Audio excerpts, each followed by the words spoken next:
Hello, welcome back to another episode of Initial Impressions. My name is Kayli Pommering and I'll be your host today. This is a podcast dedicated to helping you feel more at peace. Everything that I share is a variation of different tools that you can experiment with in your own life, things that you can do on your day-to-day basis, different habits you can form that will help you to feel a greater sense of emotional control, a greater sense of peace, and just awareness in general. I think it's really important to exercise mindfulness practice in your life, to exercise your brain the same way that you should exercise your body. And a lot of the obstacles that we face in our life have emotional roots, belief systems that were given to us that we didn't choose. And so the purpose of this podcast is to help you navigate all of those things, to navigate trauma. I've shared about it in the past, but I didn't have the easiest upbringing. Both of my parents were addicts, and with all of that came a lot of different chaos, a lot of shifting, a lot of repressed memories, even a lot of really uncomfortable situations. And so I decided to start this podcast because I, not that long ago, was feeling so emotionally out of control, so much like I didn't have control over the way I was feeling on a regular basis or on who I was showing up as a person, how effectively I could put my energy into what mattered to me. It felt like there was always some kind of chaos and static going on in my head, a constant sense of anxiety, of ups and downs with my emotions. And I wanted to figure out how I could regulate that, how I could stabilize that so I didn't continue generational cycles in my family of turning to unhealthy practices, whether that be substance abuse or even just neglecting those mental health issues until it fosters into bitterness. I just wanted more for myself, and I wanted to prove to myself and to other people that you can create something from nothing, so to speak. You can create the life that you want.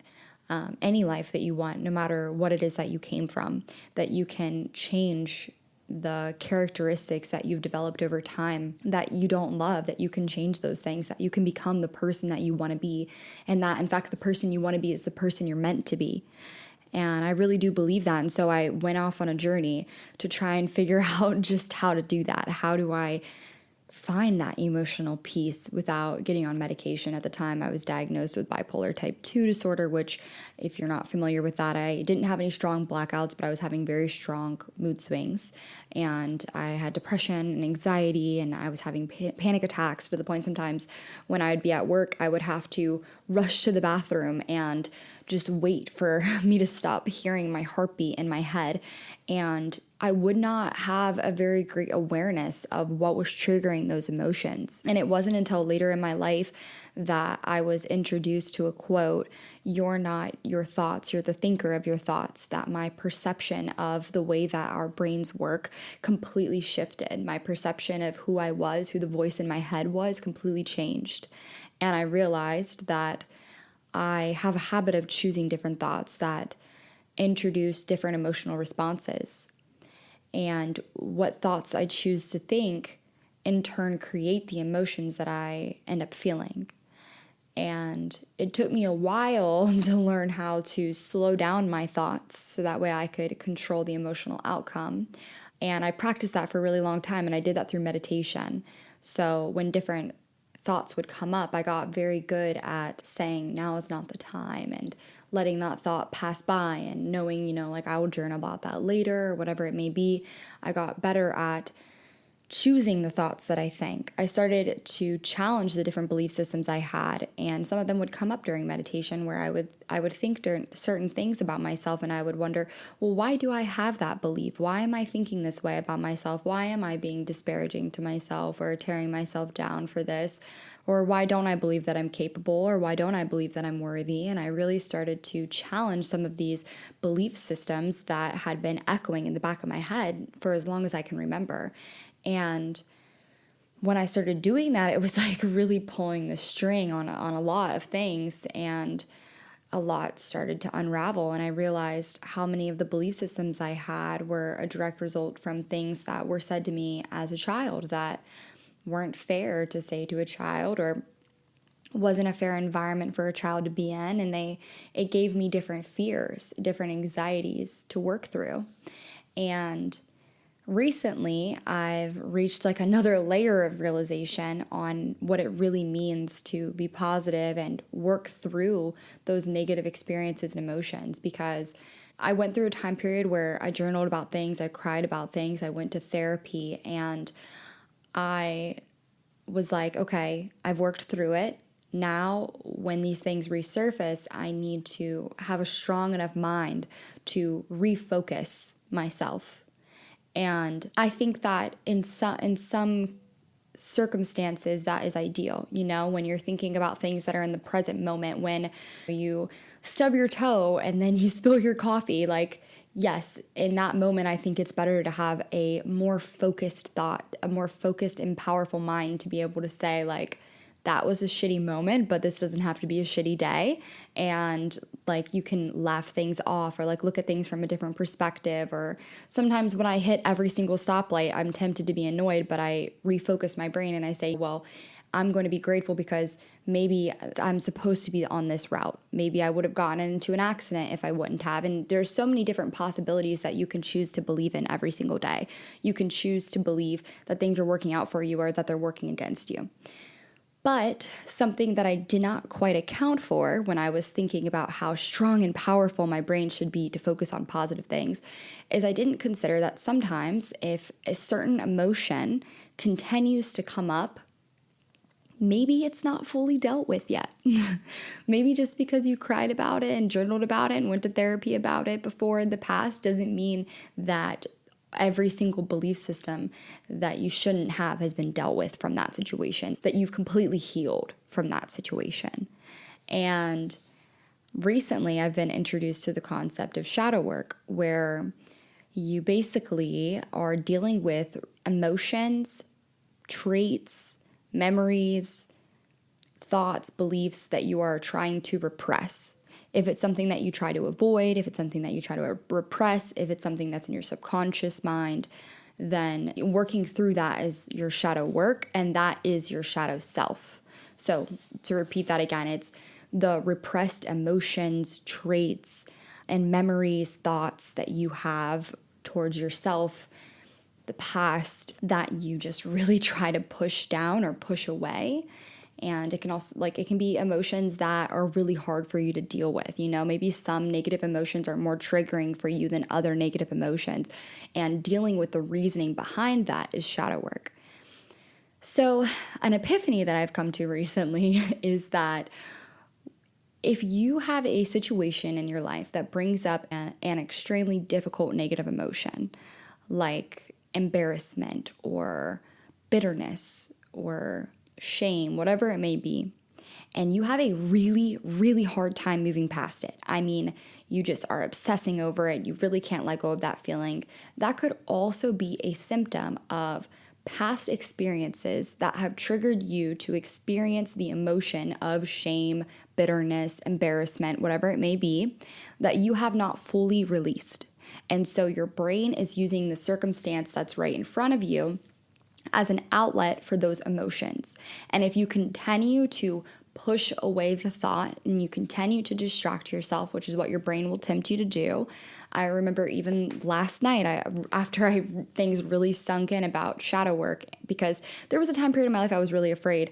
Okay, I heard about the concept of shadow work a few months ago, and I was like, yeah, I don't know, because if you're focusing on things that are negative from your past, if you're just looking for problems, then isn't that attracting negativity? Isn't that focusing on the negative? But if you're just carrying it around on your back, if it's just a weight on your shoulders everywhere that you go, and that emotion continues to trigger you, continues to be especially unsettling for you, especially hard for you to work through, then there is something tied to your past that you have not yet released. And so if you're carrying it around anyways, you might as well sit in it for a minute and actually allow that energy to transmute, to leave you, instead of just carrying it around. And so last night, a situation came to mind that wasn't that long ago, and it was a situation that made me feel embarrassed.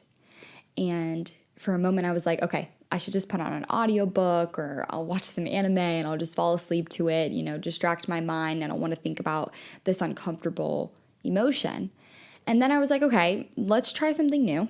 Let's try this shadow work thing. Let's try it and let's experiment with it, because that's kind of my whole theory on the podcast is I really want to encourage other people to experiment with different tactics to working through different problems. And so I'm like, okay, I'm going to experiment with this and I'm going to sit in this feeling of embarrassment and just like let that soak right through. What did I do that embarrassed me so bad? What was so embarrassing about this situation? And then I started thinking, okay, well, what are all the experiences in my life that I have felt embarrassment? And I really started going through them and I realized how much of them still icked me. And I was like, clearly I have not let go of these things. And when I started to go through them, I realized a lot of the things I was embarrassed about as a kid were not things that I was in control of. And I'll dive more into that as I finally branch on to fully today's topic and introduce it, because I just realized I've been talking for a few moments without even introducing what today's topic is going to be. But as I'm sure you can guess, it's going to be shadow work related. I realized, there's just a lot of things that were not my fault. A lot of situations that I felt shame over, that I was put in that situation, but I didn't choose to be there. I didn't choose to do those things or be in those circumstances. So today's topic is going to be a continuation on the series of asking questions to yourself that are going to help you dig a little deeper. And so today's is going to be 4 questions to help you understand and release emotions. At first, I was tempted to call it 4 questions to help you understand and release negative emotions. But as I went through the prompts that I chose for this episode, I realized that some of the emotions that I have a habit of avoiding aren't negative emotions. Some of them are positive emotions, because some of those positive emotions were even foreign to me. So this episode is more, it might make you feel some negative feelings.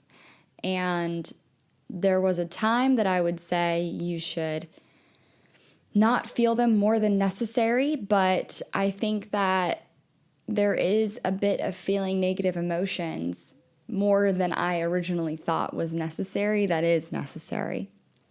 So the first question I have is, why are you afraid to face your shadow self? Why are you afraid to face those repressed memories, emotions, character traits, the things about yourself that you just don't want to think about? You just want to push it to the side. You want to forget it. Why are you afraid of facing those things? And honestly, I think for me, because I answered all of these prompts, this is what I do for every one of these episodes. I answer all of the prompts that I give you guys, and then I share what my answers are to hopefully help with like my thought process and like how to go about answering these kind of questions, and to just be like open and transparent with you guys always. And I'm always open to talk with you guys too if you ever want to confide back in me, if you want to message me on Instagram. But I think for me personally, I have been afraid that I was going to feel a lot of shame or embarrassment, or that a repressed memory would come up that would make me feel blindsided by something else that was traumatic. I think I went through such a traumatic childhood. I have large gaps in my memory that are missing, like pretty large gaps. And I think back and there's a lot of time periods that I just don't have a lot of clarity on, and my brain must have repressed them for a reason. I'm sure it's because they're painful things. I recently have been allowing myself to go back through my memory a little bit more, but it can be kind of scary to do, because all of a sudden you're like sitting there crying about something that happened to you 2 decades ago. And it's like, it is like not the most comfortable thing, but as I'm doing that, I'm starting to realize the correlation between the way that those different experiences make me view the world today, make me view myself today, or make me afraid for the future. And it's important because when I look at a lot of those things, I can see that it's illogical now to carry some of the fears that I had as a child. But that being said, I have been afraid of experiencing some of these negative emotions, because I have a tendency when I recognize a mistake that I've made to really berate myself for it. I can be really hard on myself. And so since I know I tend to do that, I try not to look for fault in myself excessively in the past. But I think that it's important to, because now that I'm doing it, I can see a lot of the things I thought were faults with me, I'm realizing were very circumstantial and really had more so to do with the situations that my parents put me in than they did anything that I actually chose. And I know now that some of the things that I was embarrassed for were things that were told to me that I didn't really deserve to be told that, or I didn't really deserve to be critiqued in that way. And now looking at it as an adult, I can see a lot of those things. But as a child, I chose to repress those things down, and then I just have continued to do that into adulthood.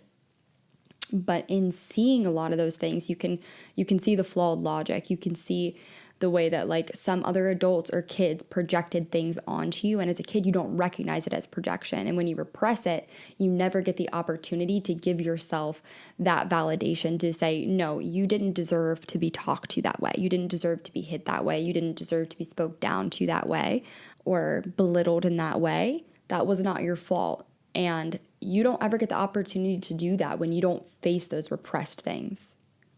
The next one that I have is, what emotions do you try to avoid? What makes you afraid to feel it? And what am I afraid will happen if I do feel it? So this one, I was thinking about it for a while, and, shame and embarrassment came up for sure. That's not a comfortable emotion for me to feel, but I'm going to elaborate more on that one in a different question. One that came up that was more shocking for me was a positive emotion, and that was security. That I am often afraid to feel security. And I was kind of taken aback by that, because you'd think like, oh yeah, you always want to feel good feelings.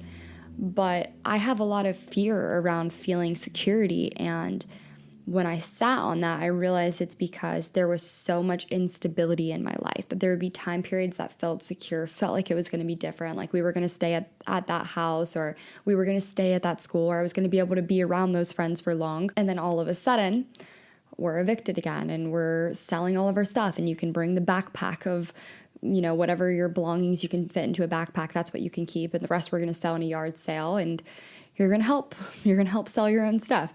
It would just be really hard, because I would be blindsided regularly by all of a sudden, like the security that I thought I had for a moment stripped away. And then you think you have it again for a moment, stripped away. And being blindsided like that repetitively, it kind of trained me to not want to feel too secure anywhere or too comfortable anywhere, and to just never want to like fully settle in. And as I was thinking about this, it really started to marinate. And I'm like, I've been in my office for like 8 months, 7 months now, and I barely have any of my stuff here. And I was like, why don't I want to get cozy here? And I didn't even really ever think about it until I was answering this question and security came up, and I was like, what ways does this show itself in my day-to-day life? And I was like, wow, I'm afraid to settle into my office because I'm afraid that I'm just going to have to pack up everything and go. And just that really kind of made me realize like I have a problem with feeling secure, but that's going to be an issue for me, because if I do want to experience security in my life, but I never allow myself to, then I'm never going to get the opportunity to experience security. I have to be willing to risk that and know that a lot of the conditions that I have put into my life allow me to be more secure than I ever was as a child. And no, like nothing will ever be certain in life, and things will go awry, and there will be ups and downs no matter how much you try to keep that from happening. But I have way more control now than I did as a kid. I have way more control over how long I get to be in this office if I want to be in this office, And so I want to work on that now, especially because I didn't realize like how uncomfortable I was with the feeling of security, and that when I would experience time periods where I felt secure for a while, I'd start to get scared. Is this all going to be taken away from me? So that was an emotion that kind of surprised me that I wrote down. The next question was, what emotions do you deal with in a self-destructive way, and how do you deal with them? For this one, I did shame and embarrassment again, and that kept coming up in so many shadow prompts or shadow work prompts that I've done. And I'm like, wow, I have a real issue with shame. I'm like, what is my deal with this? Why is it so hard for me? And the reason why I said I deal with it in a self-destructive way is I have a tendency to where if I do something that I'm ashamed of, I beat myself up for it incessantly, obsessively, repetitively. Like, it's really bad, honestly. It's like one of the things that I really want to improve and work on, but it's been hard for me to do that because when I think of the fact that I don't handle shame correctly, then I beat myself up for that. So I've been really working on this relationship with shame. And so what ends up usually happening is I do something that I'm embarrassed of, which, mind you, is hardly ever that crazy. Like, I don't go out of my way to do bad things to people. It's just that sometimes I like say the wrong thing, or you know what I mean? Like, people, you just do stupid things sometimes, and I will just tear myself to pieces for days about it, and then I don't ever really get to a productive way of thinking about it. Eventually I just like disassociate from it and try to avoid it. And if it ever comes up in my memory, I try to push that feeling away as quickly as possible. And I've thought that was me not feeding into it. But now what I'm realizing is there is some undealt with issues around shame that I have. And it must be from my childhood that makes it really, really hard for me to move on when I make a mistake in adulthood. And I really thought about it, and I was like, okay, what happened when I was a kid and I made a mistake? Or what happened when I did something that the adults around me perceived to be a mistake? And I was definitely berated, for sure. Like, definitely torn down a lot. There's times that I can remember getting spanked, and I just like think back on the memories that I hadn't really ever allowed myself to think of too much as an adult. And I'm like, there's no reason to hit a kid like that. Like, I can't think of anything I could have possibly done to deserve getting spanked in that way, to that degree. There's no desire that I could ever have to hit a kid for something that they've done. Like, I can't think of, there's nothing that I would have done so bad to deserve that kind of punishment. And it really hadn't occurred to me in that way until I was like really sitting on that. Like, what are all the times I've been embarrassed? What are all the times I've felt shame? And how did the adults in my life respond as a child? And it was not cool. Like, it was definitely way too extreme. I definitely was belittled. I remember frequently being told when I would just be communicating, if I was expressing something that I was upset about, which I had a lot to be upset about. I was living in a motel, being drug around so that way my parents could get drugs into the late hours of the night, and then having to be up for school in the morning, and just going through a ridiculous life that I shouldn't have been living. And let me ever point out that something was wrong with that, and I was definitely berated for it. I think that was really hard for me to deal with, to be punished so extensively for something sometimes that I shouldn't have been punished for at all, or for things that I was punished too extremely for, where I could have just been taught or explained. And I know a lot of the things I would get yelled at for was simply for asking why, for wanting to know more, for wanting an explanation. I didn't like to do things without things being explained to me, and I'm still like that, because when I do something, I want to be able to say that I stand behind that decision. And when I can't say that, it just feels very insincere. And I have always felt that way very strongly. Even since I was little, I wanted to know why. And I just remember making little mistakes and just being attacked for them. And it's like, okay, no wonder I have a tendency to punish myself 10 times harder for something that I do than anyone else ever would. Or, beat myself up about it in my head harder than anyone else ever would. But when you lay it all out like that, you can see, okay, clearly my response to doing things that cause you to feel shame are disproportionate to what I've actually done. And if I wouldn't do it to someone else, why should I be doing it to myself? And so if there is some way that you are handling yourself And it is not with love, if it's not with grace, with encouragement to learn and to understand and then to grow and evolve from that information, then you're doing something to yourself that you would never do to somebody else. And if that's the case, then you deserve better. And you can't change the fact that somebody in the past didn't give you better, but you can let yourself feel the injustice of that. Even if those people have changed and grown. Like, my mom is not at all who she was when she was in active addiction. I mean, she's an entirely different woman now. Me and my mom are so close. I love her to death.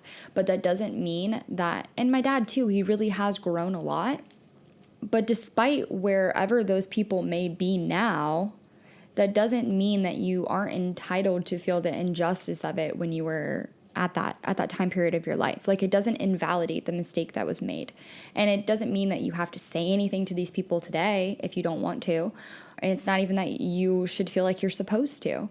But you have every right within yourself to look back on those memories and validate yourself for what you weren't validated for then. You're not crazy. You didn't deserve it. You're just a kid. And you can give yourself that validation now because you allow yourself to acknowledge that it happened and to sit in that feeling and how that made you feel. And honestly, this has helped me understand the negative emotions that I avoid a lot better. And it's going to make it a lot easier for me in the future to not avoid those feelings, because when I really sat there and I allowed the feelings of the shame and the embarrassment to just like wash over me, it ended up feeling really empowering, because when I really thought about those mistakes, it wasn't that big of a deal.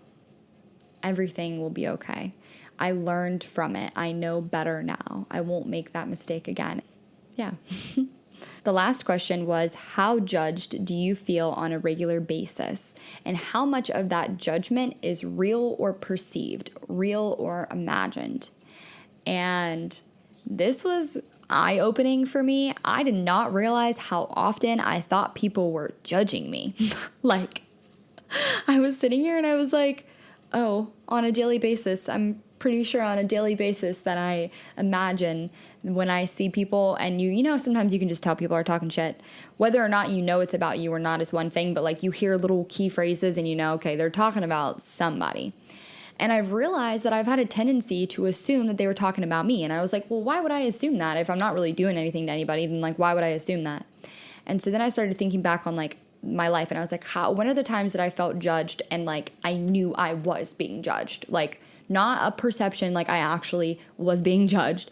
And I first went back to high school, and I went to a really religious school, and I even was fairly religious at the time, more religious than a lot of people, but not as religious as the school I was at, in the sense that they had different rules that they wanted us to abide by that I didn't agree with. Like, I didn't think it was wrong to have nail polish or wear jewelry or makeup, and I didn't think it was wrong to wear pants or shorts, and I didn't think it was wrong to wear a bathing suit when you're at the pool, and they thought all of those things were wrong. So some kids found my Instagram, and they just, even there was a college that was attached to the high school, and the kids at the college would talk about me. They would say bad things about me, sexual things, that I must just be like this very promiscuous girl, because they knew I wore pants, and they knew I had a picture of me in like a one-piece bathing suit on my Instagram, and they just like took that and ran with it like I was just some kind of hoe because I dressed like that. I just got really chastised for those things, and I was made to feel like I was this like promiscuous person, but I wasn't. It was really unsettling to know that when you were walking into the chapel and like people were snickering about you or people thought lesser of you. It didn't matter that I volunteered every opportunity I could at school. It didn't matter that I was the president. It didn't matter that I legitimately tried my best to be there for everybody and protect the people who I didn't feel like were getting treatment that they deserved. I was still belittled and judged for something that I just thought was ridiculous. And then if we go back even further to when I was even younger, we all lived in a motel, and we had a lot of dirty clothes, and we just weren't really clean. And my dad smoked cigarettes, and I remember being judged for just always being the new kid, and not just only being the new kid, but being the dirty kid. And it was something that I really tried to ignore, but I feel like it's not really something that you can ignore, you know? And like, there were kids, they didn't understand what they were talking about, but it didn't change the fact that, like, as a kid, I was being judged for something that really wasn't in my control. I remember even there was a time period when we were living in the motel that there was a whole thing, and social services got involved. They didn't pick us up from school one day, and it kind of turned into this whole thing. And we went into foster care for like a little bit, and then they sent us back with our parents, which I kind of thought was shocking, actually. And it was during that time period that I even, in general, found out that my parents were addicts. I didn't totally know what the issue was, but I knew something was wrong, but I didn't fully understand all those things. I was like 11 years old. And I remember after they sent us back to go back to the motel with our parents, they would have somebody that would come and pick us up from school so we could get to school on time. And this woman, she came and she picked me and my two sisters up. And I remember we got in the car and we were very respectful, very nice. And she had the most disgusted look on her face. And she rolled down the windows and she said, "You guys reek of cigarette smoke." And I just remember like my heart just like sinking. And I'm just like, what is wrong with me? Why would you be so cruel to me? But I just was thinking like, wow, we're just so dirty, you know? And just like being judged in that way. And these were both unfortunate circumstances. And I think everybody goes through time periods in their life where they're judged and stuff. But this was more jarring for me because I didn't really realize that I had issues of perceiving that people were judging me when they weren't. Even still, the time periods of my life that I was judged, I didn't deserve it. I didn't deserve to be belittled or critiqued in that way. And even if I did smell like smoke, that's just not how you talk to a kid. It's just you know my situation. You know why you're picking me up. You know where you're picking me up from. It's just you're in the wrong field, lady, you know? But like as a kid, you don't fully understand all of that. You just think that there's something wrong with you. But now that I was able to get the context on why it is that I have carried around this worry that people are judging me all the time, that it's made it easier for me to now see when I think someone's judging me, I can really be real with myself. Am I villainizing this person? Because that's another thing you have to think about. If you assume people are judging you, you are not only just making an assumption that makes you feel shitty, you're making an assumption that makes them a villain. And have they earned the right to receive such a harsh criticism from you? And when I thought about the people that I sometimes wonder if they're snickering about me or if they're saying things about me, have they done anything to deserve for me to believe that their character is so little that they would judge me for what I can't even imagine? Like, I can't even usually come when I'm thinking, oh, they're judging me. I don't even know. I think to myself, well, what would they be judging me over? And I can't even think of it. So it's like, you can't think of a reason. You just have this suspicion, and it's mostly etched on by things that happened to you in the past. And that's not fair to that person to put that kind of blame onto them. Here I thought that the 4-question podcast was going to be shorter than the other ones. We'll see once I go through the editing process. I maybe trauma dumped a little bit on here, but I like to answer the questions pretty thoroughly for you guys because I hope that it helps you to conjure up different things in your life, because sometimes it's hard to answer these questions. Sometimes it's hard to get through the wall. And I feel like when I hear other people answer things sometimes, it's easier for me to think about and reflect on my own life in times where I was judged, and it helps sometimes to unlock memories and things. And things were even unlocking as I was talking about this, things were opening up to me. But these questions really helped me to understand my patterns, to understand my triggers, to understand why they were triggers, and if it's really serving a purpose for me anymore to continue having that as a trigger in my life. So I hope that these questions are helpful. I hope that you are we're answering along, or take some time to really sit down and answer these questions on your own. I'm going to put the questions in the show note to make it easier. If you didn't get a chance to actually answer them this time, you can go through the show notes and see in the description the 4 questions that you can ask yourself to really help to understand and release emotions that you've been dealing with that you feel like maybe have a little bit too much power over you. Thank you so much for listening to another episode of Initial Impressions. Every single listen literally means the world to me. My mission is to help as many people as possible feel like they have emotional control, to learn the ability to self-soothe, to work through the emotional blockages and traumas of our childhood so that way we can be exactly who we want to be. It really means the world to me. Anyone that supports me, that supports the podcast, that shares the episodes, that likes, subscribes. So thank you again for listening to another episode. If you felt like this episode was helpful, or if there's someone you think it could help, please send it to them. And as always, I hope that you are leaving more at peace than you came.